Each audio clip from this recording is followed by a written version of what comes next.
Y por último, de postre, vamos a hacer un flan de chocolate que lo vamos a decorar con una peineta de avellanas y almendra.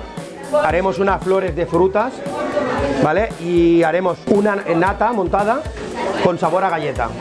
Todo eso bien decorado, quedará un plato muy chulo. Y el proceso es, batimos huevos, fundimos chocolate y metemos al horno 180 grados, ¿vale? Después, cuando se enfríen, desmoldaremos y ahí montaremos la nata, como he dicho, y haremos las frutas, tallaremos las frutas y decoraremos.